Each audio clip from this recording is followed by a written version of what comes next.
5-ші сынып оқушылары, бүгінгі видеода Excel оқулығының Students бүгін түсіндіріп беретін боламын. Яғни бізде 5-ші бөлім Module 5 Creativity тақырыбы. Бірінші, Exercise 1. Look at the pictures деді. Суретке қара деді, я. Look at the pictures, listen and repeat. Тыңда және қайтала деді. What are these creatures in your language? Бұл суреттегі заттар сенің тілінде қалай аталады деді, я.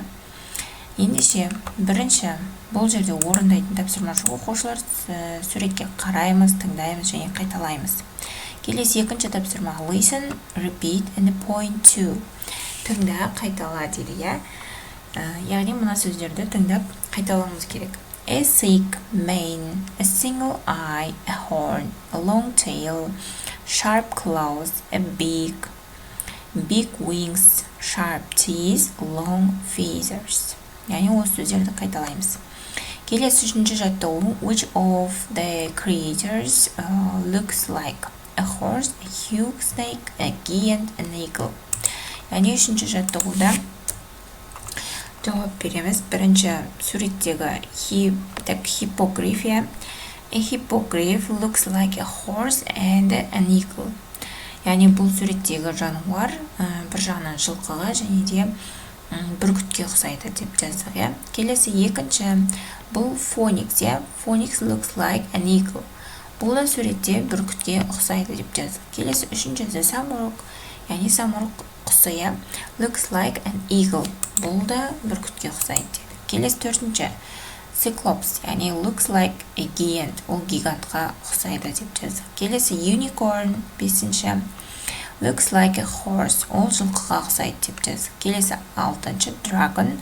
A dragon looks like a huge snake. Яғни ол жыланға ұқсайды деп жаздық, я. Келесі тапсырма төртінші тапсырма. Describe the creatures деді. A unicorn looks like a horse. It has got a horn, a thick mane and a long tail. Яғни оқимыз оқушылар және де тыңдаймыз. Келесі 58-ші бет, бірінші жаттығу. Exercise 1. Exercise 1. Look at the pictures. Суретке қара дейді. Which of the creatures? Бұл жерде, яғни суретке қараймыз. Мына суреттегі үшеуі, я. Біріншісі ол кентавр, я. Is half human and half horse. Жартылай адам, жартылай жылқы, іспетті жануар, я. And it has got a human head. Және оның адамға тән денесі, басы бар, я, деп жаздық.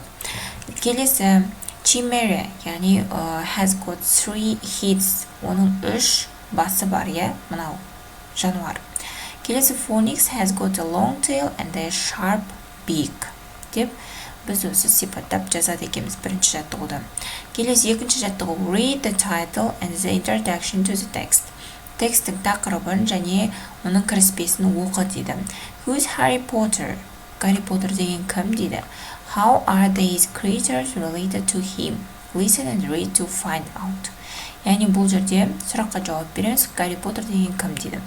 Harry Potter is a character in a series of books by Rowling. The mythical creatures in the pictures are related to Harry Potter because they are in the books about him. Деп, Гарри Поттердің кім екенін сипаттаймыз. Келесі 59-ші бет, үшінші жаттығу. Exercise 3. Read the text. Яғни мына жоғарыдағы тексті оқимыз. And mark the sentences true false. Яғни мына сөйлемдерде true false'ды текст бойынша белгілеуіміз керек. Бірінші, centaurs had 2 heads. Кентаврлардың 2 басы бар дейді. Яғни ол қате, it's false. They had 1 head. Деп дұрыстап жазсақ болады. Yes, centaurs could see the future. Кентаврлар олар болашақты көре алады дейді. False, only in the Harry Potter books. Яғни Гарри Поттердің кітабында ғана болашақты болжайды екен. Келесі, centaurs' homes were in the mountains and the forests. It's true. Яғни кентаврлардың үйі ормандар мен тауларда екен. Келесі төртінші, the phoenix was an ugly bird. Phoenix дегеніміз ол өте түрі ұсқынсыз құс дейді. It's false. Бұл қате. It was a beautiful bird. Ол өте әдемі құс, иә. Келесі 5-ші, the phoenix could heal someone's wounds with its tears. It's true. Келесі 6-шы, the chimera had 3 lion heads. It's false. It had heads from 3 different animals. The 7th, the chimera was very scary. It's true. The chimera could breathe fire. It's true. Жазып аламыз. Келесі 4-ші жаттығу, exercise 4. How are the creatures in mythology similar to or different from the same creatures in the Harry Potter books? Tell the class. Яғни 4-ші жаттығуда жазамыз. The centaurs in mythology were wild, dangerous beasts. The centaurs in the Harry Potter books were intelligent and could see the future. Both types of centaurs lived in the forest, and both had one special centaur who was a teacher. The phoenix in my mythology and the phoenix in the Harry Potter books were not different at all. They could both heal with their tears and burst into flames and be born again from the ashes. The chimera in ancient Greek mythology and the chimera in the Harry Potter books were both dangerous. Yani осылай жазамыз. Келесі 5-ші жаттығу, exercise 5. Look at the pictures. Суретке қара дейді. Choose a creature and write a few sentences about it. Make two mistakes. Read it to your partner who corrects you дейді. Яғни 5-ші жаттығуда тоже суреттегі жануарларды сипаттауымыз керек. Centaurs were half human, half bird. Кентаврлар жартылай адам, жартылай құсқа келеді дейді. Half human, half horse. Яғни бұл қате, иә. Келесі, дәл осылай, осы сөйлемдерді жазып аламыз. Келесі 6-ші жаттығу, match the titles of the types of films, make sentences. Яғни мұнда берілген бізде 12-ге дейінгі фильмдердің мына жақтан жанрларын немесе фильмдерді табуымыз керек. Біріншісі берілген, яғни I дейді, иә, бұл detective, иә. The Dragon is a fantasy film. Яғни бұл бізде I емес L болады екен, кешіріңдер. Келесі екіншісі ол бізде J болады екен, иә. Дәл сол сияқты мынау суретпен мына жердегі сөздерді сәйкестендіріп жазамыз, және де астында бізде сөйлем бар. Мынаны жазып аламыз, одан кейін астына түсіремін. Яғни Cowboys is a western film. Mickey Mouse is an animated cartoon. Detective Mallory's is a detective film. Dracula is a horror film. Funny Faces is a comedy film. Space Station is a science fiction film.